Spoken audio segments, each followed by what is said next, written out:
당신의 아침을 책임지는 직격 인터뷰. 여러분은 지금 KBS 1라디오 최경영의 최강시사와 함께하고 계십니다. 네, 송영길 대표가 친문 지지자들을 비판하면서 또다시 당내 갈등이 불거지고 있습니다. 논란 커지면서 송 대표는 당이 하나로 되자는 취지였다 이렇게 해명했지만 지지층의 반발은 계속되고 있는데요. 대선 경선 초반부터 잇따라 발생하는 논란들 어떻게 해결해야 될지 더불어민주당 김종민 의원과 자세한 이야기 나눠보겠습니다. 안녕하십니까? 예, 안녕하세요. 예, 잘 안 쓰는 단어인데 대깨문이라고 말씀을 하셔가지고 송영길 대표가. 근데 이제 당이 하나 되자는 취지였다. 전반적인 맥락은 이런 이야기였어요. 예. 어떻게 보십니까? 저는 취지가 하나 되는 취지였다고 하더라도 예. 이런 방식으로 당을 이끌면 안 된다. 이런 교훈을 얻어야 된다고 봐요. 예. 왜냐하면 지금 우리 민주당이 어려운 시기잖아요.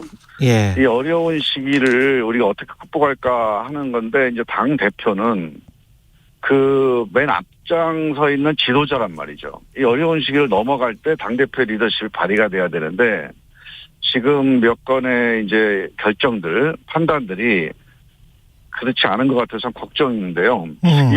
이번 그 발언도 몇 가지 문제가 있는데 예. 첫 번째로 일단 사실관계가 어긋나는 얘기예요. 예. 2007년도에 제가 이제 노무현 정부 때 청와대 근무를 해봐서 그때 상황이 너무 생생한데 2007년대 많은 분들이 민주당을 안 찍었죠. 예. 근데 그 안 찍은 이유가 친노 지지자들이 정동영을 버려서 문제가 된 게 아니고 예. 그 당시에 후보와 당이 원칙 없이 노무현 정부를 비판하거나 아니면 비판에 편승하거나 하면서 차별화 전략을 쓴다고 하면서 이 내부가 분열된 거거든요. 예, 기억납니다. 예. 몇만 명이 이거 정동영 싫어서 이명박 찍었다 이러면 모르는데 수백만 표를 진 거예요. 예. 그러니까 수백만 명이 정동영과 민주당을 안 찍었다면 그건 후보와 당에 문제가 있는 겁니다. 그 당시에 후보와 당이 뭘 잘못했는지를 우리가 교훈을 삼고 극복을 해나가야지. 그때 우리 안 찍어둔 사람들은 배신했다. 우리 안 찍은 사람은 잘못 판단한 거다. 이렇게 유권자들을 매도하거나 공격하는 건 저는 옳지 않다. 사실 그리고 그 당시에 우리가 홧김에 바람 핀다 이런 얘기도 있지만 홧김에 바람 피기 쉽지 않아요. 이명박 후보를 찍은 게 아니고 대부분 많은 사람들이 기권을 했습니다. 그러니까 그 당시에 민주당에 돌아선 이 지지자들이 기권한 사람들이 꽤 많았어요. 예. 그러니까 이번에도 저는 우리 민주당이 잘못하면 이렇게 해서 국민의힘을 찍거나 윤석열을 찍거나 그렇게 하지 않고 기권할 사람들이 많을 것 같아요. 저는 이거를 우리가 막아야 된다고 보는데 이거를 우리가 가르치거나 아니면 뭔가 이렇게 경고를 하거나 아니면 압박을 하거나 이렇게 해서는 안 된다. 왜냐하면 유권자들은 최종 결정권자예요. 아쉬운 게 없는 사람들입니다. 예. 우리가 압박한다고 해서 우리 찍어주지 않아요. 그분들 마음을 사야 돼요. 왜 만약에 돌아선다면 우리 후보와 우리 당이 어떻게 해야 이 돌아선 마음을 돌이킬 수 있을까. 예. 그렇게 접근을 해야지. 당신들 그렇다고 국민의힘 찍으면 안 돼. 이렇게 압박한다고 해서 그 마음 돌아선 마음이 또 다시 돌려지지 않거든요. 당대표가 그렇게 접근을 하지 않는다라고 보세요? 아까 여러 가지로 판단에 문제가 있다 이렇게 말씀을 하셨잖아요. 그 여러 가지가 뭡니까? 가령 이번 발언 말고. 그러니까 일단은 일단 기본적으로 이제 우리 지난번에 면접관 문제에 대한 판단도 이것도 이제 잘못한 거죠. 우리 지지자들이 그동안에 조국 장관 문제와 관련해서 또 조국 수사나 검찰 개혁 관련해서 싸워온 게 있어요. 이 싸워온 나름대로 가치가 있고 방향이 있습니다. 그 조국 장관이 예를 들어서 개인적으로나 아니면 관련해서 잘못한 게 있다 하더라도 그거 이상으로 윤석열 검찰이 직권을 남용하고 거의 이제 공권력을 폭력 수준에서 휘둘렀다는 거에 대한 이 문제의식이 있는 거거든요.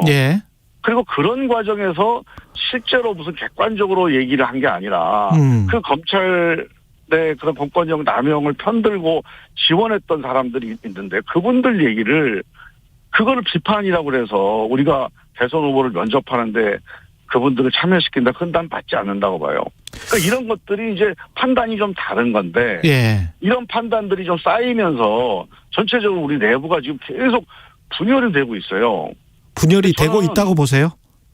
그렇죠. 내부가 지금 균열되고 있죠. 판단이 다르니까. 저는 이제 이 대표가 지금 어차피 우리 송영길 대표가 당의 대표 아닙니까? 예. 그러면 우리 송 대표가 이제 그전에는 이제 비주류여서 여러 가지 소리도 하고 했지만 예. 이제 당의 대표는 비주류가 아니에요. 이 비주류 마인드에서 내가 여보세요? 아니고 예. 그 지적하고 난 다음에 당을 다시 단합을 시켜야 되거든요. 예. 그러니까 비주류라면 그냥 쓴소리하고 그냥 쓴소리 한 걸로 끝나면 상관이 없죠. 예. 그러나 당의 대표가 됐으면 어떤 얘기를 한 다음에 그 얘기의 결과로 다시 당이 단합할 수 있도록 만들어내는 그런 리더십이 좀 필요해요. 그래서 저는 그런 점을 감안해서 당대표가 어떤 발언을 하실 때 또 네. 어떤 결정할 때 결과적으로 당이 최종적으로 단합할 수 있는 그런 방향에 대한 그런 구상, 그런 그림을 그리고 말씀을 해 주셨으면 좋겠다. 이런 생각이 있습니다. 이번에 그 이른바 대깨문 발언은 특정 후보 그 이재명 이쪽에 서서 한 발언이다. 이렇게 보는 관측도 있던데 어떻게 생각하세요? 뭐 그렇게 볼 수도 있고요. 예. 네, 저는 이제 이 발언 자체보다도 전체적으로 지금 송영길 대표께서 그 기본소득 재원 마련 대책이 있다. 이 발언도 이제 그 후보 다른 캠프 진영에서 성명서까지 발표하고 그랬거든요. 그러니까 저는 의도를 떠나서 이렇게 여러 다른 후보들이 문제 제기를 많이 하는 이런 경선 관리는 안 좋다고 봅니다. 흥행도 중요하지만 흥행보다 더 중요한 거는 공정성입니다. 예. 공정한 경선 관리가 지금 송영길 당대표 가장 중요한 임무거든요. 예. 그래서 의도는 그게 아니라고 이제 말씀을 하시지만 많은 경선 후보들이 문제가 있다, 편파적이다, 불공정하다 이렇게 문제를 제기하는 게 횟수가 잦아지면 그거는 우리 송 대표한테 큰 부담이 됩니다.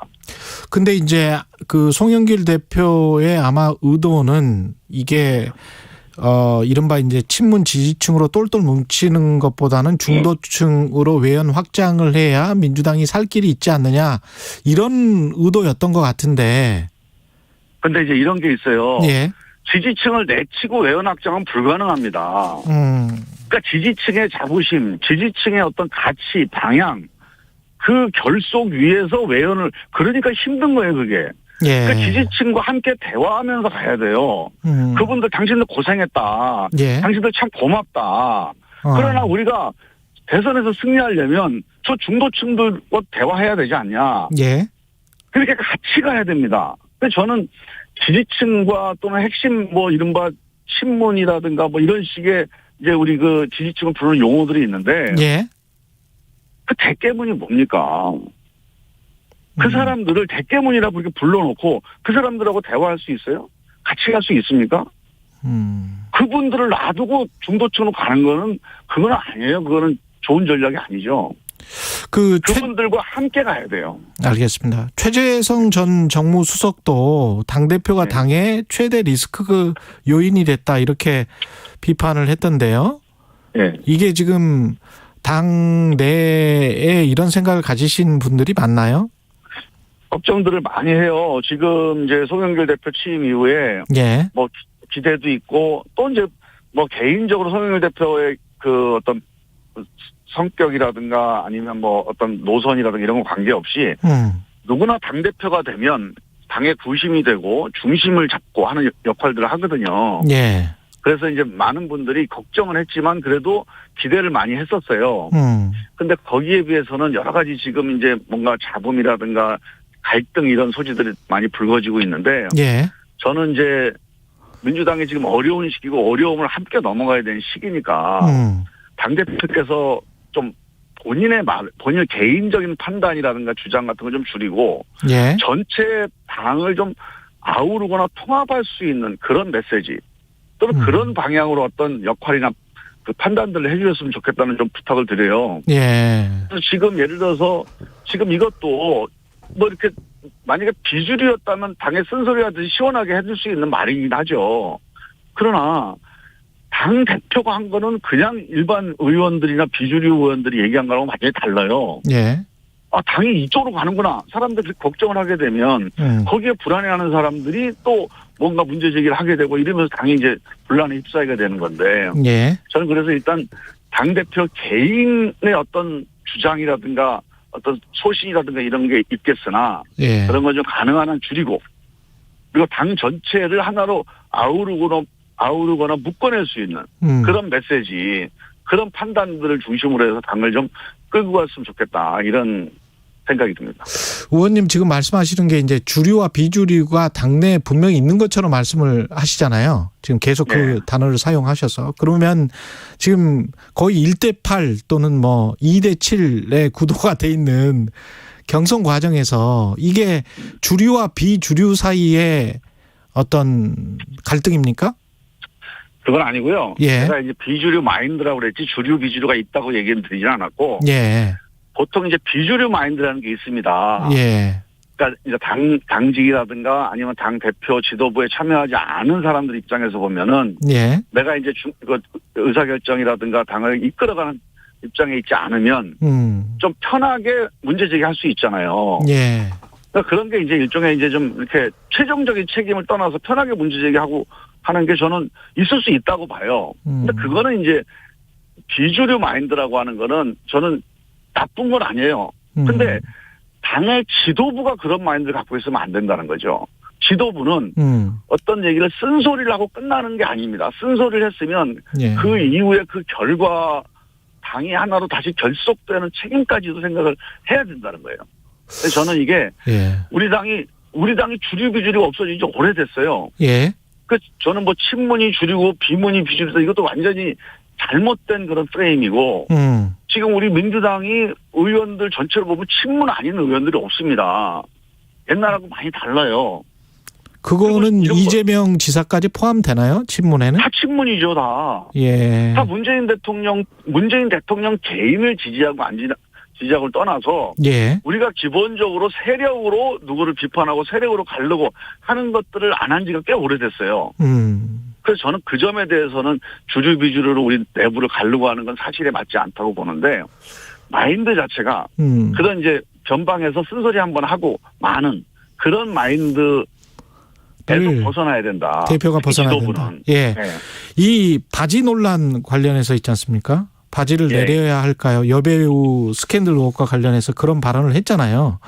이재명 지사가. 그리고 난 다음에 이제 여러 공격을 받고 있습니다. 경선 후보들로부터. 이 상황은 어떻게 보십니까? 저는 이제 이 경선이 우리 민주당 경선이 치열한 경선을 걱정할 그런 처지가 아니에요. 예. 밋밋한 경선, 하나만한 경선, 이게 이제 걱정스러운 거 아닙니까, 지금?